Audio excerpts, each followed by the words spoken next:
Hello and welcome back, MTG Burgeoning community and YouTube viewing audience. If you are still part of the latter and have yet to join the former, click that subscribe button now. When you do, you become eligible for this channel's reward series, all of which you can peruse in the description below. It's Friday, so that means it's the continuation of our kitchen table series, and we are rebooting the series, baby. That's right, we've gone through 25 decks. And now we're going all the way back to where it started. And in today's deck number 26, we are going to take a look at Mono White Angels.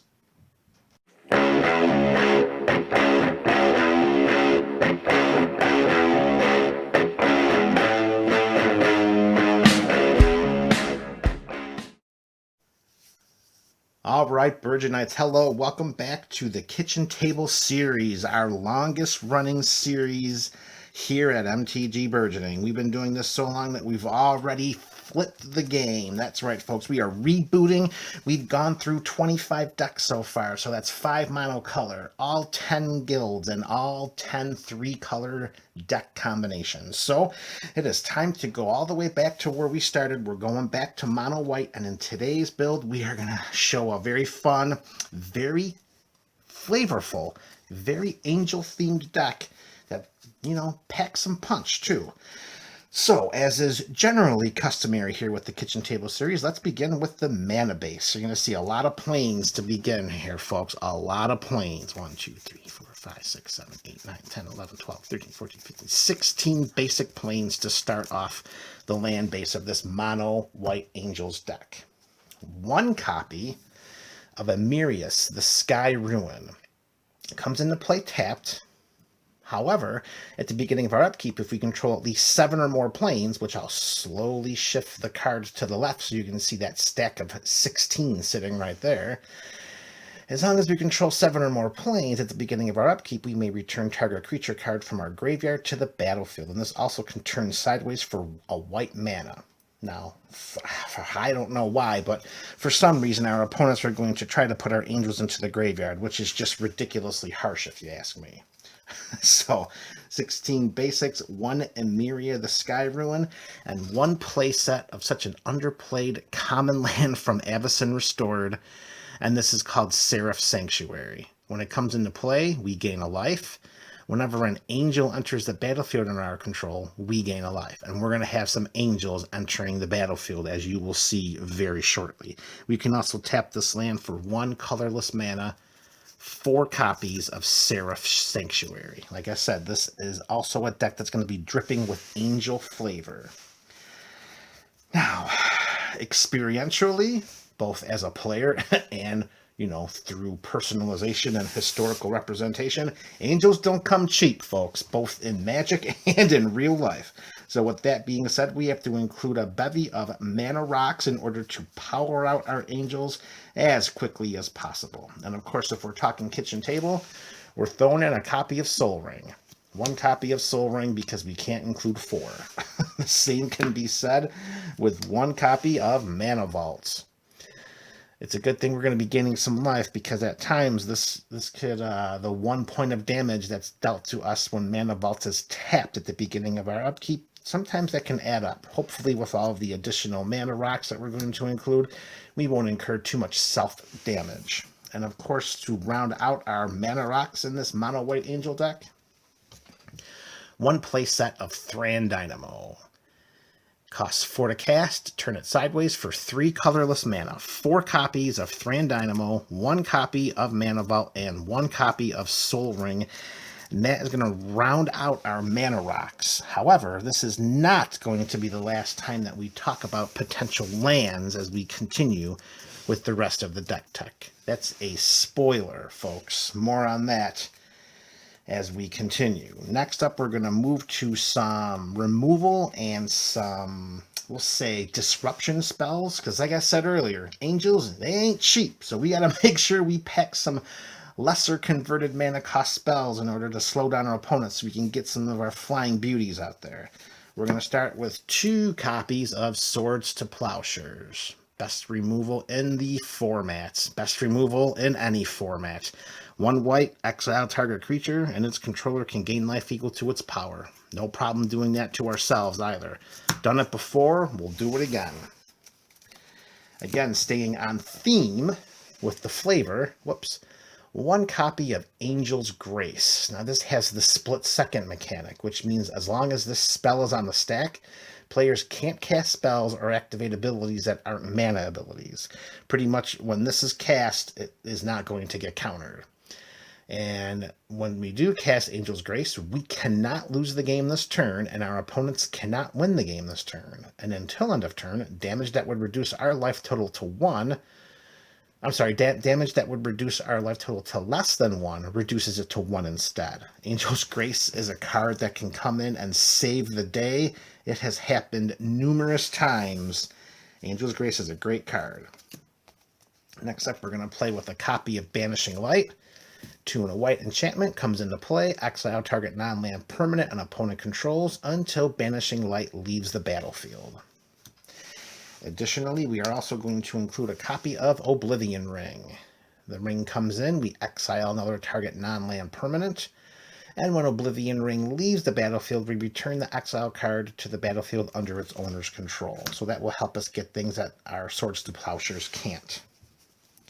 Artifacts, enchantments, planeswalkers, and this is another spell that's kind of on the same, I want to say the same scale or the same level of Angel's Grace, but let's just talk about it. You got a white instant called Comeuppance. It's 3 and a white, and we prevent all damage that will be dealt to us or planeswalkers we control this turn by sources we don't control. If damage from a creature source is prevented this way, then Comeuppance deals that much damage to that creature. If damage from a non-creature source is prevented this way, Comeuppance deals that much damage to the source's controller. I've won games with this card. I absolutely have. I just hold it back and just wait for the most opportune time to cast it. Opponents generally don't see it coming unless they know what's in the Angel deck and they play around it. But even then, at some point in time, they gotta try to make a lethal move.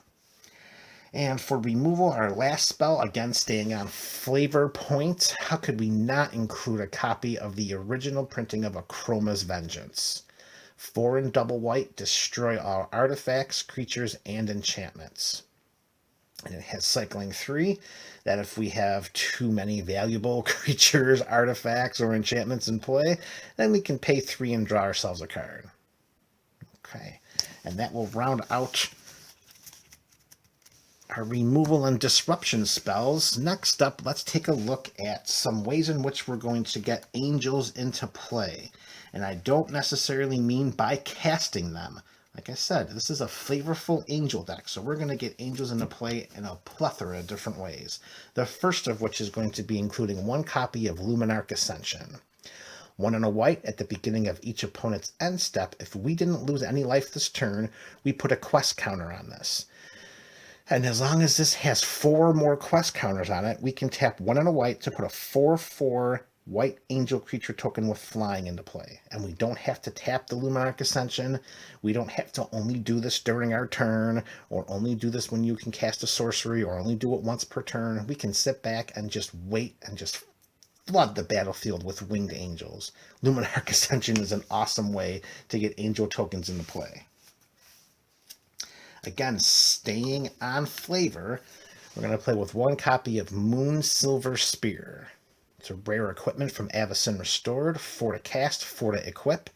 Gives equipped creature first strike, and whenever it attacks, we put a 4/4 white angel creature token with flying onto the battlefield.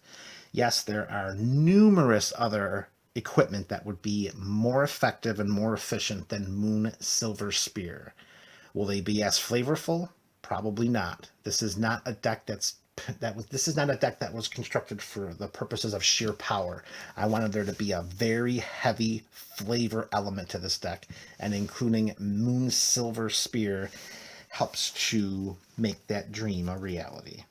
Okay, next up we are going to play, you knew she was coming at some point in time, the namesake of our station, Sarah the Benevolent. Planeswalker, 2 and 2 white, comes in with 4 loyalty. We can +2 her to give creatures we control with flying +1/+1 till end of turn. We can -3 her to create a Sarah Angel creature token, which is a 4/4 flyer with vigilance. And if we're fortunate enough to alter and take off 6 loyalty counters from Sarah, we get an emblem with, if we control a creature, damage that would reduce our life total to less than 1 reduces it to 1 instead. 2 copies of Sarah the Benevolent. More Sarah Angel creature tokens. Next up, we are going to include Emiria's Call. 4 and triple white, we can create 2 4/4 white Angel Warrior creature tokens with flying.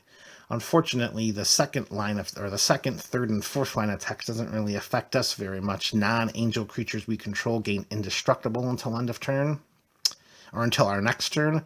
Yeah, every single creature in the deck is angel, so that's not going to help us very much. So Emiria's Call is really here for 2 purposes. 1, we get to put 2 4/4 white angel creatures into play for just a CMC of 7. That is pretty darn good. There's going to be 2 copies of this. However, the other reason, and like I said, this goes back to earlier in the description when angels ain't cheap, the other is because if needed in the early game or in the mid game because we're playing angels, we can have Emiria Shattered Skyclave come into play as a land. We can pay 3 life if we need to, and it will enter the battlefield untapped. So including 2 copies of this is like having 2 additional land slots in our deck. And if we don't need lands, guess what? We got 2 4/4 white angel creature tokens coming into play. Next up is Parhelion 2 from War of the Spark. 6 and 2 white. It's a legendary vehicle. It's a 5/5 with flying, first strike, and vigilance. It can be crewed for 4, which means we can tap any number of creatures we control with power 4 or more, and then this vehicle becomes an artifact creature till end of turn. When Parhelion 2 attacks, we create 2 4/4 white angel creature tokens with flying and vigilance that are attacking. So we tap something with at least 4, activate Parhelion, turning it into an artifact creature. It attacks, and it creates 2 attacking Sarah Angel creature tokens. Yes, the investment of 6 and 2 white is, it is costly for something that comes into play and can't do anything until we activate it. However, again, flavor. And our last non-creature spell of this mono-white angel build, we're going back to Avacyn Restored, and we're going to include a copy of Entreat the Angels. For 2X and triple white, we put X 4/4 white angel creature tokens with flying onto the battlefield. And it has the Miracle ability, which means that if we draw this card as our first card during our turn, we can cast it for its miracle cost, which is just X and double white. So many games have been won by casting a Miracle Entreat the Angels. And that is our list of spells that are going to get angels into play for us that are not creature spells. Now, let's take a look at our bevy of angels. First, we're going to start with our pile of one-ofs. There are so many powerful angels to include that, honestly, it is tough to pick which ones make it, which ones don't, which ones we play multiple copies of, and which ones only play a single. So I figured for the ones that are just going in for single copies, they got to make sure that they do something that is powerful enough to warrant and justify their inclusion in the deck. And I think we did a pretty good job of this selection. So let's start with Linvala, Keeper of Silence. 2 and 2 white. Linvala's a 3/4 flyer, and activated abilities of creatures our opponents control cannot be activated. So Krenko, you're out. Elves, you're out. Slivers that have activated abilities, you're out too. Linvala can hose so many different types of decks. Next up, and this is a mythic rare from Dominaria, we got Lyra Dawnbringer, 3 and double white, 5/5 flying, first strike lifelinker that says other angels we control get +1/+1 and have lifelink. So we have ourselves here an angel lord that also gives lifelink, and 5/5 flying, first strike lifelink for a CMC of 5. Even without the lord abilities, Lyra is friggin' sweet. Okay, here we are going to Gate Crash, and we have 1 copy of Angelic Skirmisher, 4 and double white, 4/4 flyer, and at the beginning of each combat, we may choose First Strike, Vigilance, or Lifelink, and creatures we control gain that ability until end of turn. Notice that it says at the beginning of each combat. So it's not just our combat, it's also our opponent's combats. Very powerful angelic skirmisher. Next up, we have 1 copy from Scars of Mirrodin, Sunblast Angel, 4 and double white. It's a 4/5 flyer. When it enters the battlefield, destroy all tapped creatures. This is great to crack back at an opponent that sent a nice bevy of token creatures or other creatures at us, bringing our life total down. So let's flip the script and get an angel in the play and put all of your sideways creatures straight to the graveyard. All right, next up, we have 1 copy of Emeria Shepherd. 4/4 flyer with 5 double white. It has a landfall mechanic, which says whenever a land enters the battlefield under our control, we may return target non-permanent card from our graveyard to our hand. If that land is a plains, and chances are it will, because 16 out of the 21 lands in our deck are plains, we may return that non-land permanent to the battlefield instead. So Emeria Shepherd will help to get our beauties from the graveyard right back into play, or minimally back to our hand. All right, next we have from Return to Ravnica 1 copy of Angel of Serenity, 4 and triple white, a 5/6 flyer. When she enters the battlefield, we may exile up to 3 other target creatures from the battlefield and or creature cards from graveyard. And when Angel of Serenity leaves the battlefield, we return the exile cards to their owner's hands. Lots of versatility included here. We can use our own creatures from the graveyard. We can exile our opponent's creatures from the battlefield. Angel of Serenity does a lot of work. And next up, we have Angel of the Dire Hour. I have won so many games by flashing her into play when an opponent sends everything.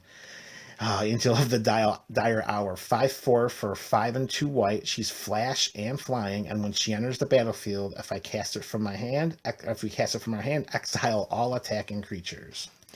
She has done work. And our last one of is 1 solitary copy of Avacyn, Angel of Hope. 5 triple white. She's an 8/8 with flying, vigilance, and indestructible. And other permanents we control have indestructible as long as she's in play. And those are our one of angels. So now let's take a look at the angels that were good enough to include multiple copies. And first we're going to start with the pairing. Yeah, we're going to do it. We're just going to put them both up there at the same time. We got the double pairing of Gisela, the Broken Blade, and Bruna, the Fading Light.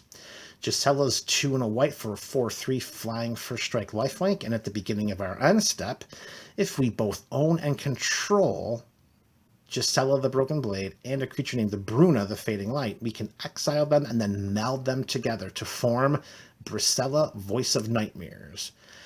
So Bruna over here on the right's 5 double white for a 5/7. She has flying and vigilance, and when we cast Bruna, we may return target angel or human. For the purposes of this deck, it'll just be an angel.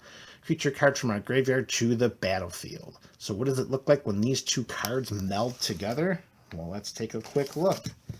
All it takes is a quick unsleeving, and let's take a look at Brisela, Voice of Nightmares.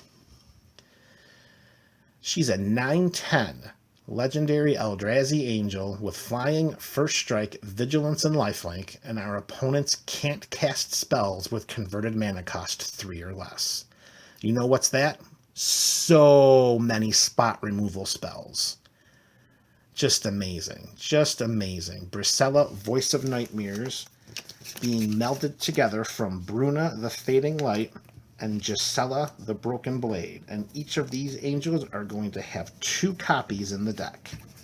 2 copies of Bruna and 2 copies of Gisela. We want to get Brisela as best we can. So I think including 2 copies is fair. Putting in more than that, probably too much. All right, we're just about done here, folks.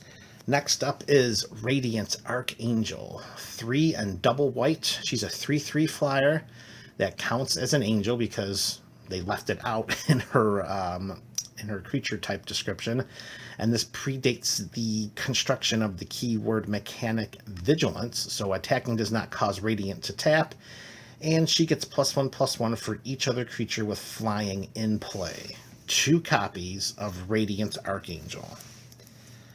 And we are just about done. And this angel, she's not a 2 of, she's not a 3 of, she is an entire playset. And that's going to be 4 copies of Chroma Angel of Wrath. She's 5 and triple white. She's 6/6. She's flying. She's first strike. She's vigilance. She's trample. She's haste. She's protection from black. She's protection from red. She is one of the most powerful creatures ever created. And she may be the most powerful angel, with the potential exclusion of Avacyn, Angel of Hope. A Chroma Angel of Wrath can just absolutely take over games. She is that good. 4 copies, a Chroma Angel of Wrath. And that is all she wrote, folks. That is the way the news goes. We've got mono white angels, deck tech number 26, and boy, was this a doozy. I mean, when you're spending time with angels, you do not speed through that. No, you do not. However, because of the time that we spent with the angels, we will forego the play testing in this deck tech. This is MTG Burgeoning, folks. This is the Friday Kitchen Table Series. This is deck tech number 26, Mono White Angels.